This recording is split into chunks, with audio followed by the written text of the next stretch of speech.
You are not in captivity. You are not a captive.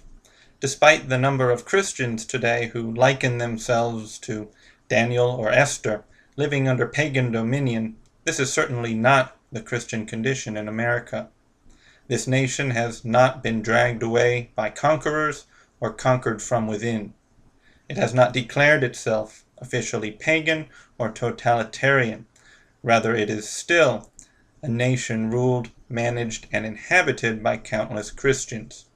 What we have here is not an Israel held captive. It is an Israel dwelling in corruption and sin. It is heading to a terrible captivity, but it is not there yet. You really aren't in captivity when your head of state is a believer, and when thousands of local leaders are Christians. You see what I mean, brothers? You're not in captivity when you as a Christian have a right to elect and lobby government and can legally practice many forms of activism. You are not a captive. You're free.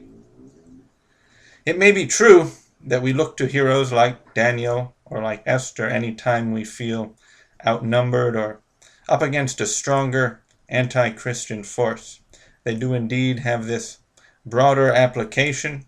However, there is no possible direct application, as Christians are free men. They simply choose not to live as Christians. They choose not to govern as Christians, yet they are free. Where in the book of Daniel do we see that the king was a Jew? Where do we see that the bulk of his advisors were Jew? Where in Esther do we see that Ahasuerus, his advisors, and his other wives were Jews? Where do we see that all the men planning to slaughter Jews were also Jews? It's simply not the case. And that is why there is no direct comparison. You see, Christians are free men. You are just living in sin and too weak to want to make a difference. When a citizen decides to teach little children in school that sodomy is good and that two men can get married, it is often a Christian, not a Persian or Babylonian, that does so. It is often Christians who manage those same schools where they teach that evil.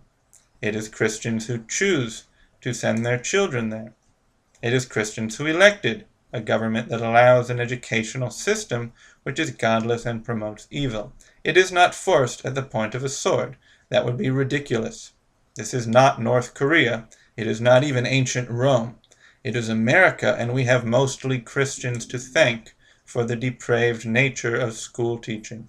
Christians choose freely to do that every day. You are not in captivity. You are not a captive. When a business decides to pump pagan music into the air of its shop or promote lewdness and homosexuality in its materials, it is frequently not an atheist who does it. Rather, most of the time, it is a Christian. When managers decide they're going to sell depraved literature simply because they are popular and they make money, they are typically Christian managers. They have meetings with other Christian colleagues. Nebuchadnezzar didn't force them to. They decided freely to sell those things and expose everyone walking into their stores to see them. These men are not captives. They are corrupt. When executives, from the president to state governors, continue to allow abortion under their domain, they are not forced to do so. They could use their executive powers to send men to shut down the mills where they murder little babies, but they do not. Moreover, when they push for allegedly pro-life laws, all they attempt to do is limit the murder. They rarely attempt to end it. These are the free actions of Christians, collaborating with evil, and pagan kings did not force them to do it. They just thought it would be easier that way. They are not in pagan Rome, but in hard-hearted Israel. In fact, when our nation maintains a system of positivist law, a legal system that makes no serious attempt to subject itself to the greater law of God, it is maintained by Christians. They wrote the law, they execute the law, they argue in the courts using a godless legal system, they make rulings based upon it. They know fully well that it claims man is the source of truth and not God. On top of all that, they make almost no attempts to build a legal system for the future which reflects God's perfect law. They willfully create and manage a humanist institution. This is not the action of captives. It is the action of compromisers and cowards. We sometimes remember the terrible persecutions of ancient Rome. They were intermittent, but they were bloody and ruthless. Christians rounded up and murdered in the cruelest of ways. This again reminds us of how absurd it is to claim we live in captivity just because of a depraved secular culture. I mean, just imagine, in ancient Rome, an emperor, who was Christian, orders the execution of other Christians. Officers, who are Christian, carry out the orders. Executioners, who are Christians, heat up the boiling oil and throw the other Christians in it. Businessmen, who are Christians, make commemorative mugs of the event and sell them because the market, just like Caesar, must be obeyed. You see, that is a little picture of what we have going today in much of the West. Men held captive by their own weakness and faithlessness. It is nothing like Roman rule. It is more like a Christian one. The church throws its own to the beasts.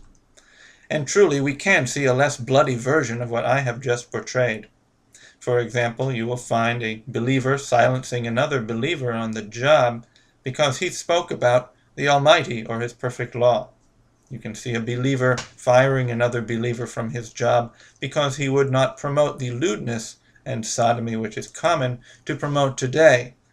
You can see believers kicking other believers out of ministries of all sorts because they dare to preach what the Bible actually says. You can see believers in schools demanding that their believer students wear uniforms that make them look like complete harlots. If they don't wear them, they are disciplined. It goes on and on. It's just a long string of compromised Christians running what in most appearances is a pagan nation. This is not Daniel in captivity in Babylon. This is the wicked kings of Israel persecuting the true prophets of God. We are our own worst enemy. Now don't get me wrong. I do believe a captivity is coming. It may not be a certainty, but I am confident in saying that it comes soon if we do not repent. A captivity will look nothing like what we have now. A captivity will mean jail, violence, or execution for Christians who express their faith. It will mean a government clearly and openly aligned with Satan. It will mean a more forceful and systematic silencing of the Christian message and teaching. You will know it when it comes. It will be truly terrible and violent and will change the way you live. We must repent, brothers, or we will be purified in a very unlikable way. There are always those Christians who will shout out, "Where does the Bible say we need to change our nation? Where does it say we should bring the truth to secular institutions?" They are secular, aren't they? And I understand the question, but I assure you the role of Christian is not sequestered in the personal realm or in sharing the gospel. Biblically, just look at the commandments. All of the moral and ethical commands are ours to keep, and they are ours to keep outside of our home, not just in it. That includes where we work, even if we work in government. So if you want a verse, go look at the commandments. We don't have carte blanche to lead people into sin just because we've got a government job. We don't have carte blanche to deceive children just because we teach in a public school. So yes, the Bible instructs us to bring it everywhere we go. And yes, it will transform a nation if we do so faithfully, fully willing to accept the consequences. It's true that some Christians have a consistent ethic of refusal to be involved in the civic sector, such as the small minority of Anabaptists, traditional Amish, or Mennonites. However, most people who try and sequester Christians into merely sharing the gospel do not belong to those groups. They belong to groups that regularly vote, that approve of Christian participation in government institutions, that go to pro-life marches, and so on. Therefore, if they raise the objection that most of what I say is outside of our calling, they're simply being inconsistent. They are backing out of certain arenas because they are scared. they are also unprepared to suffer loss. They like their comfort. I assure you, both faithfulness to the Almighty and a coming captivity of the Church will involve sacrifice, suffering, and loss. Yet it is clearly the first that we should prefer, the sacrifice of Christians living their faith by ceasing to act like pagans in the public sector, the suffering of being hated by nearly everyone, not just for the gospel, but for righteousness' sake. There will be loss as well, and fewer comfortable Christians, but this will be the greatest thing to happen to us. Sometimes suffering is. Therefore do not ask yourselves, what would I do if I were in the position of the early Christians, if we were being tied up to stakes and set on fire? Rather ask yourselves this, what would I do if I were in the position of Caesar, the position of his counselors and generals, the position of the synagogue leaders back then, the position of the idol makers, of the ordinary folk? Because, brethren, that's the position you're in. You are not in captivity. You are not a captive.